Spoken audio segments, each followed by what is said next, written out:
আপনাদের মাঝে আবারও আসলাম। সেরকম কোনো মানুষ পাই নাই আমার পাশে দাঁড়ানোর মতো। কেউ অসহায় বিদায়, এই কারণে কেউ আমার পাশে দাঁড়ায় না। আরও শুনছি আমার বাবার অ্যাক্সিডেন্ট করছে, এই কারণে কেউ আমার পাশে দাঁড়ায় নাই।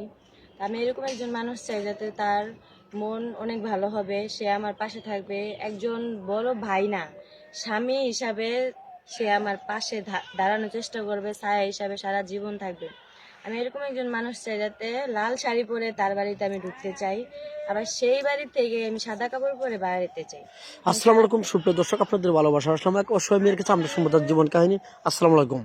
ওয়ালাইকুম আসসালাম। হ্যাঁ, তোমার নামটা কি? মিথিলা। মিথিলা। তোমার হোম ডিস্ট্রিক্ট? ঠাকুরগাঁ। ঠাকুরগাঁ। তোমার নাম মিথিলা। জি। যাই হোক, তোমার ফ্যামিলি থেকে কে আছেন? আমার ফ্যামিলিতে আছে আমার বাবা মা আর আমরা 3 বোন। তিন বোনের ভিতরে বড় কে? আমি বড় আর আমার ছোট 2টা বোন আছে। আচ্ছা, তোমার বয়সটা কত? আমার বয়স 22। 22। আচ্ছা, আমাদের ভিডিওতে কি জন্য আসলো? সহযোগিতা লাগবে না বিয়ের সাথে জন্য? ভাইয়া সহযোগিতা আমার সেরকম ভাবে চাই না।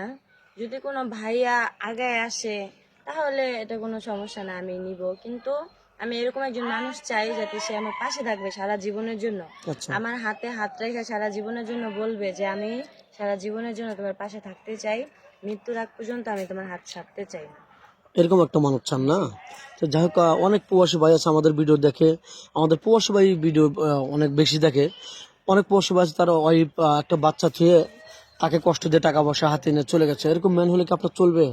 ভাইয়া বয়স কোনো ম্যাটার না। আর তার যদি বউ থাকে, সে যদি বউ রাইখা সে যদি বলে যে তার বউর অনুমতি নিয়ে যদি বিয়ে করে, বা সে যদি দোনো বই রাখতে পারে, আমার তো কোনো সমস্যা নেই। আমি আরো মনে করবো সে আমার বড় বোন। যেহেতু আমার বড় কোনো বোন নাই, আমি মনে করবো সে আমার বড় বোন। উনি আমাকে অবহেলা করলো, আমি ওনাকে ভালোবাসার চেষ্টা করবো। সতীনের মতো করতে চলবেন না। না না, ওরকম কেন দেখবো? সবাই তো সতীনের পরিচয় দেয়, আমি নাহলে বড় বোনের পরিচয় দিলাম, সতীনের পরিচয় না দিয়ে। আচ্ছা, অনেকে আছে প্রবাসী বাইরে অনেক কষ্ট করে ওখানে, প্রবাসে যারা থাকে তারাই বোঝেন। অনেকে আছে যে 5 লাখ 10 লাখ টাকা কাবিন করে 5-6 মাস পরে চলে যায় টাকা পয়সা নিয়ে। আপনি কি কাবিনের জায়গায় কত টাকা তুলতে চান? আমি কোনো কাবিনে উনি যদি আমাকে খুশি হয়ে যা দিবে তাই। আর আমি এরকম একজন মানুষ চাই যাতে কাবিনে আমি কোনো টাকা পয়সা চাই না।